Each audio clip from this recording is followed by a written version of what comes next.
नमस्कार दोस्तों।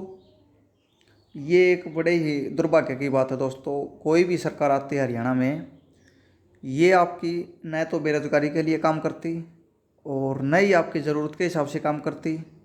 वैकेंसी आपकी खाली हो या नहीं हो, ये भी उनको कोई मतलब नहीं है। केवल एक राजनीतिक जो आपका फ़ायदा है उसको देखते हुए ये काम करते हैं। और इसके हिसाब से मैंने पहले ही आपको बता दिया था कि एक एस्टेट आपका और होगा। और आपने पुरानी वीडियो देखी होंगी, नहीं देखी हैं तो आप बाद में जुड़े होंगे। तो ये मैंने पहले ही बता दिया था दोस्तों कि एक एस्टेट आपका 2022 का और लिया जाएगा। और कल आपकी ये डेट भी आ चुकी है। ये डेट आपकी एकदम से आपकी अनाउंस नहीं की गई, क्योंकि कोई भी एग्ज़ाम की डेट आपकी दी जाती है उससे पहले उस पर पूरा वर्क आपका किया जाता है। और एकदम से आपकी कल ये नहीं दी गई, क्योंकि डेट पर कोई और एग्ज़ाम भी आपका हो सकता है। उस दिन कोई और भी आपका यानी कोई भी फंक्शन आपका हो सकता है, लेकिन सभी को देखते हुए डेट आपकी अनाउंस की जाती है। और ये आप बिल्कुल आपने कल देख लिया कि 12 और 13 तारीख को नवंबर को आपका स्टार्ट होगा। और इसके बाद इसका आपका रिज़ल्ट देखने को मिलेगा। ये रिज़ल्ट आप मान सकते हैं दिसंबर में आपका निकाल दिया जाएगा। और फिर आपकी वैकेंसी आप नोटिफिकेशन देख सकते हैं। इससे पहले आपको कोई भी नोटिफिकेशन देखने को नहीं मिलेगा। ये आपका अब आपका लगभग श्योर आपका हो चुका है दोस्तों, क्योंकि इसका कारण ही ये है। लगभग पिछले साल आपका 17 और 18 दिसंबर को स्टार्ट हुआ था, लेकिन अब की बार नवंबर में ये आपका लगभग सवा महीना आप इसको मान सकते हैं। उस डेट से आपको ये पहले आपका कर दिया गया है। तो इसका यही कारण है कि पूरा इसका फ़ायदा लिया जाए और जितने नए कैंडिडेट आएँ उनको उसमें अप्लाई करने का मौका नहीं है दोस्तों। ये मौका आप समझ रहे हो, ये यहाँ पर भी जो भी कैंडिडेट अप्लाई करेंगे तो फीस भी वगैरह उनको देनी होती है।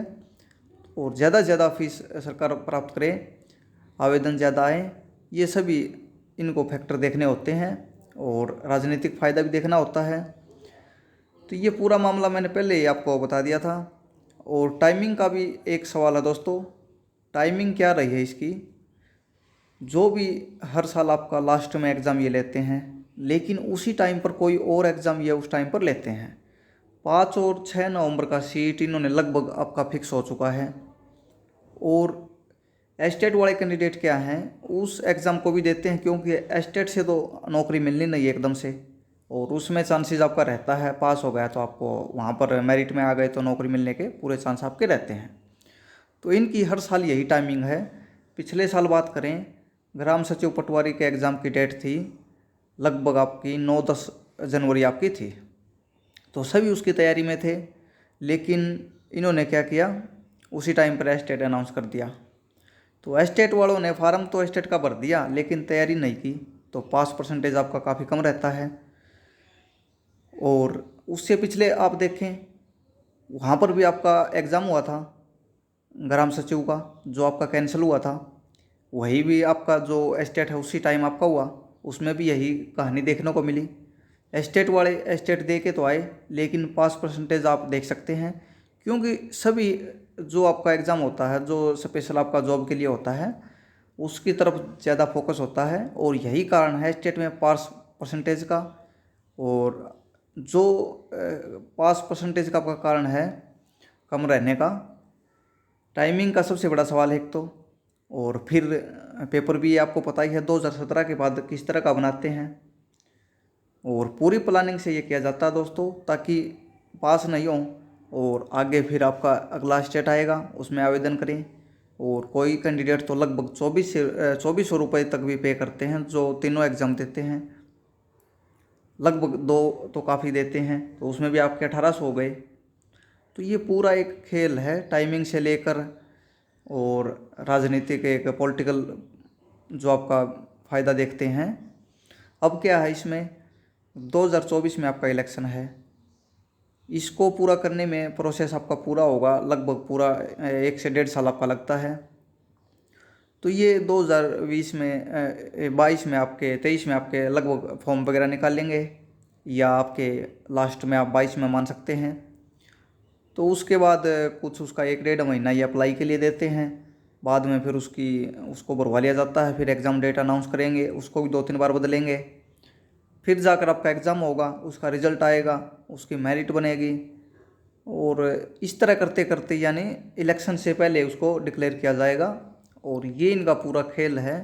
और फिर सभी को मैदान में उतारेंगे। सीएम साहब एक बार फिर स्टेट वाले कैंडिडेट को शामिल करेंगे, क्योंकि पिछला साल जो एचएससी के चेयरमैन हैं, इन्होंने पूरा साल निकाल दिया ये कहते कहते कि स्टेट का रिजल्ट आने दो, इनको शामिल करेंगे, इसमें ये करेंगे वो करेंगे, लेकिन कुछ नहीं हुआ।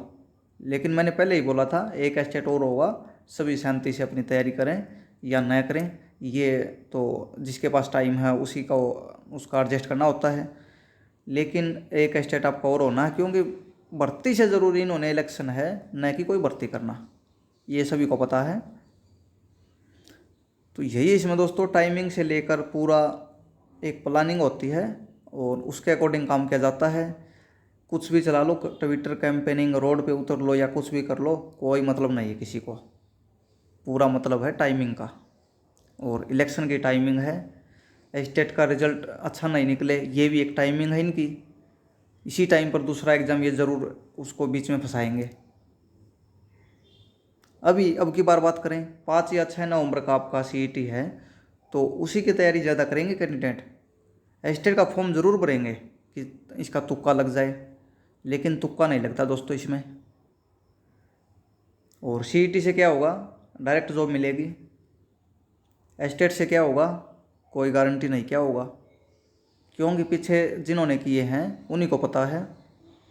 एक्सपायर भी हो चुके हैं, डेट भी निकल चुकी हैं, एग्ज़ाम कोई नहीं हुआ स्क्रीनिंग का, और निराशा मिली है, न दूसरे एग्ज़ाम की तैयारी कर पाए और न ही कहीं उनका सिलेक्शन हो पाया। तो ये पूरा खेल है इनका टाइमिंग का, इनको ऊर्जा कर रखना होता है और कुछ नहीं। तो यही बातें शेयर करनी थी दोस्तों। आपने लास्ट तक वीडियो देखी होगी तो सभी आपको पता चल गया होगा इनकी कहानी का।